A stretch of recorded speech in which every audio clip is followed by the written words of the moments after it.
Hi friends, welcome back to my YouTube channel tasty tales by Mala. ಇವತ್ತು ನಾವು ಮಾಡುವ recipe gobi aloo masala ಕರಿಗೆ ಬೇಕಾಗುವ ಪದಾರ್ಥಗಳು. ಗೋಬಿ ಇದನ್ನು ಹೂಕೋಸು, ಫ್ಲವರ್ ಕೋಸು ಅಂತಲೂ ಕರೀತಾರೆ. ಸೊ ಇದನ್ನು ಚೆನ್ನಾಗಿ ವಾಶ್ ಮಾಡಿ ಇಟ್ಕೊಂಡಿದ್ದೀನಿ. 1 ಕಪ್ ಆಲೂಗಡ್ಡೆ, 2 ಮೀಡಿಯಮ್ ಸೈಜ್ ಆಲೂಗಡ್ಡೆನ ಕ್ಲೀನ್ ಮಾಡಿ ಹೊಟ್ಟೆಲ್ಲ ತೆಗೆದ್ಬಿಟ್ಟು ಇಟ್ಕೊಂಡಿದ್ದೀನಿ. ಸೊ ಇದೊಂದು 1 ಕಪ್. ಗಸಗಸೆ ಅರ್ಧ ಸ್ಪೂನು, ಗೋಡಂಬಿ ಒಂದು 10 ತಗೊಂಡಿದ್ದೀನಿ. ಗೋಡಂಬಿ, ಹುರ್ಗಡ್ಲೆ, ಕಡಲೆಪಪ್ಪು ಅಂತಲೂ ಕರೀತಾರೆ, ಇದು 1 ಸ್ಪೂನ್ ತಗೊಂಡಿದ್ದೀನಿ. ಕೊಬ್ಬರಿ ಒಂದು ಸ್ವಲ್ಪ, ಇದು ಹಸಿ ಕೊಬ್ಬರಿ ಆದರೂ ತಗೋಬೋದು, ಒಣಗಿರೋ ಕೊಬ್ಬರಿ ಆದರೂ ತಗೋಬೋದು. ಗಸಗಸೆನ, ಹುರ್ಗಡ್ಲೆ, ಹಸಿ ಕೊಬ್ಬರಿ, ಗೋಡಂಬಿನ ಇವನ್ನೆಲ್ಲನೂ ಸೇರಿ ಪೇಸ್ಟ್ ಮಾಡ್ಕೋಬೇಕು. ಮಿಕ್ಸಿಗೆ ಹಾಕ್ಕೊಂಡು ಗ್ರೈಂಡ್ ಮಾಡಬೇಕು ನಮಗೆ. ಉಪ್ಪು 1 ಸ್ಪೂನು, ಧನಿಯಾ ಪುಡಿ 1 ಸ್ಪೂನ್, ಈ ಸ್ಪೂನಲ್ಲಿ ತೊಗೊಂಡಿದ್ದೀನಿ. 1/2 ಸ್ಪೂನ್ ಗರಂ ಮಸಾಲ, 1/2 ಸ್ಪೂನ್ ಖಾರದ ಪುಡಿ. ಇದೆಲ್ಲ ಮಸಾಲೆ ಐಟಮ್ಸ್. 1 ಮೀಡಿಯಮ್ ಸೈಜ್ ಆನಿಯನ್ನ ಕಟ್ ಮಾಡಿ ಇಟ್ಕೊಂಡಿದ್ದೀನಿ. 1 ದೊಡ್ಡ ಟೊಮೊಟೊನ ಪ್ಯೂರಿ ಮಾಡಿ ಇಟ್ಕೊಂಡಿದ್ದೀನಿ. ಇದು ಜಸ್ಟ್ ಒಗ್ಗರಣೆಗೆ ಹಾಕ್ಕೊಳ್ಳೋದಕ್ಕೆ. ನಾವು ಕರಿ ಮಾಡೋದಕ್ಕೆ ಇವಾಗ ಈ ಗೋಬಿ ಇದೆಯಲ್ವಾ, ಈ ಗೋಬಿನೂ ಹಾಲು ಸೇರಿಸ್ಬಿಟ್ಟು ಒಂದು ಕುಕ್ಕರಲ್ಲಿ ಹಾಕೋಂಗಿದ್ರೆ 1 ವಿಜಿಲ್ ಬರೆಸ್ಕೊಳ್ಳಿ. ಬಟ್ ನೀವು ಪಾತ್ರೆಯಲ್ಲೇ ಬೇಯಿಸೋಂಗಿದ್ರೆ ಒಂದು 15 ಮಿನಿಟ್ಸ್ ಬೇಯಿಸ್ಕೊಳ್ಳಿ. ಉಪ್ಪು ಹಾಕ್ಬಿಟ್ಟು ಒಂದು 15 ಮಿನಿಟ್ಸ್ ಬೇಯಿಸ್ಕೊಳ್ಳಿ. ಸೊ ನಾನು ಈ ಕುಕ್ಕರ್ಗೆ ಇಟ್ಕೊಳ್ತಾ ಇದ್ದೀನಿ.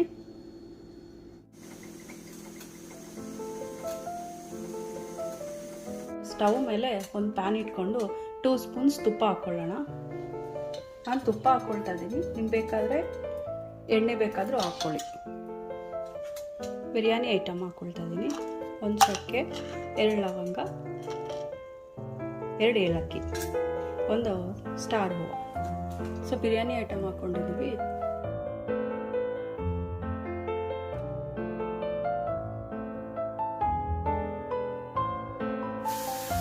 ಆನಿಯನ್ ಫ್ರೈ ಆಗಿದೆ. ಇವಾಗ ಒಂದು ಟೊಮೊಟೊನ, ಒಂದು ಮೀಡಿಯಮ್ ಸೈಜ್ ಟೊಮೊಟೊನ ಪ್ಯೂರಿ ಮಾಡಿ ಇಟ್ಕೊಂಡಿದ್ದೀನಿ. ಸೊ ಅದನ್ನ ಇದನ್ನ ಆ್ಯಡ್ ಮಾಡ್ತೀನಿ.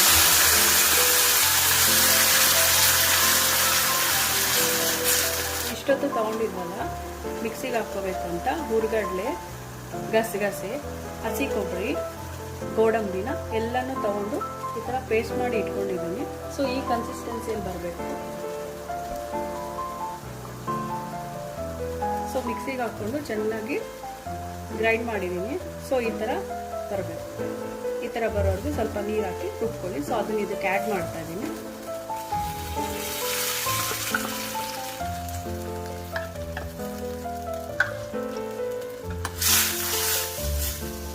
ಸ್ವಲ್ಪ ಚೆನ್ನಾಗಿ ಫ್ರೈ ಮಾಡ್ಕೋಬೇಕು. ಒಂದು ಸ್ವಲ್ಪ ಹಸಿ ವಾಸನೆ ಹೋಗೋವರೆಗೂ ಒಂದು 2 ಮಿನಿಟ್ಸ್ ನೀಟಾಗಿ ಫ್ರೈ ಮಾಡಿಕೊಂಡು.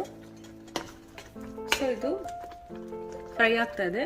ಇವಾಗ ನಾವು ಆಲೂ ಗೋಬಿನ ಕುಕ್ಕರ್ಗೆ ಹಾಕಿ ಬೇಯಿಸ್ಕೊಂಡಿದ್ವಲ್ಲ, ಸೊ ಅದನ್ನ ಇದಕ್ಕೆ ಹಾಕೊಳ್ಳೋಣ.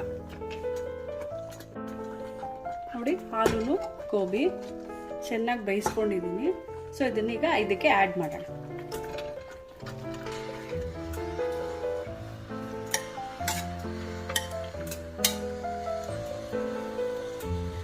ಸೊ ಜಾಸ್ತಿ ಬೇಯಿಸ್ಕೋಬೇಡಿ. ಕುಕ್ಕರ್ಗೆ ಹಾಕಿದ್ರೆ ಜಸ್ಟ್ 1 ವಿಜಿಲ್ ಮಾತ್ರ ಹಾಕ್ಸ್ಕೊಳ್ಳಿ.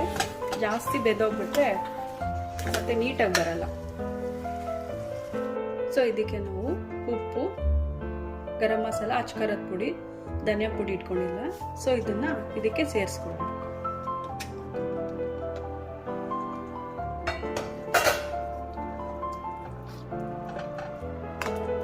ಅರಿಶಿನ ಪುಡಿ ಒಂದು ಸ್ವಲ್ಪ, ಇದು ಜಸ್ಟ್ ಆಪ್ಷನಲ್ಲು. ನಿಮ್ಗೆ ಇಷ್ಟ ಆದರೆ ಹಾಕ್ಕೊಳ್ಳಿ, ಇಲ್ಲಾಂದ್ರೆ ಬೇಡ. ಕಾಲಿಫ್ಲವರ್ ಸೇವನೆ ಮಾಡೋದ್ರಿಂದ ನಮಗೆ ಒಳ್ಳೆ ನ್ಯೂಟ್ರಿಯೆಂಟ್ ಸಿಗುತ್ತದೆ. ಇದರಲ್ಲಿ ಹೈ ಇನ್ ಫೈಬರ್, ಒಳ್ಳೆ ಫೈಬರ್ ಇರುತ್ತದೆ. ಇದರಲ್ಲಿ ಒಳ್ಳೆ ಆಂಟಿ ಆಕ್ಸಿಡೆಂಟ್ ಸಿಗುತ್ತದೆ. ಇದರಲ್ಲಿ ವೆಯ್ಟ್ ಲಾಸ್ ಕೂಡ ತುಂಬಾ ಚೆನ್ನಾಗಿ ಆಗ್ಬೋದು. ಇದರಲ್ಲಿ 27 ಕ್ಯಾಲರೀಸ್ ಇರುತ್ತೆ ಅಷ್ಟೇ, 107 ಗ್ರಾಮ್ ಆಫ್ ಕಪ್ ಕಾಲಿಫ್ಲವರ್ಗೆ. ಸೊ ಇದರಲ್ಲಿ ಈಸಿಯಾಗಿ ನಮ್ಮ ಡಯಟ್ನ ನಾವು ಫಾಲೋ ಮಾಡ್ಬೋದು ಇದರಿಂದ. ಮತ್ತೆ ಇದರಲ್ಲಿ ಒಳ್ಳೆ ಲೋ ಕ್ಯಾಲರೀಸ್ ಇರುತ್ತದೆ. ಸೊ ಇದರಲ್ಲಿ ರಿಚ್ ಇನ್ ವಿಟಮಿನ್ಸ್ ಮತ್ತು ಮಿನರಲ್ಸ್ ಸಿಗುತ್ತದೆ. ಸ್ವಲ್ಪ ಪುದೀನ ಹಾಕೊಂಡು ಸ್ಟವ್ನ ಆಫ್ ಮಾಡಿಬಿಡೋಣ. ನಿಮ್ಗೆ ಏನಾದರೂ ಈ ವಿಡಿಯೋ ಇಷ್ಟ ಆದರೆ ಲೈಕ್ ಮಾಡಿ, ಶೇರ್ ಮಾಡಿ, ಕಮೆಂಟ್ ಮಾಡಿ, ಸಬ್ಸ್ಕ್ರೈಬ್ ಮಾಡೋದು ಮಾತ್ರ ಮರಿಬೇಡಿ. Thanks for watching.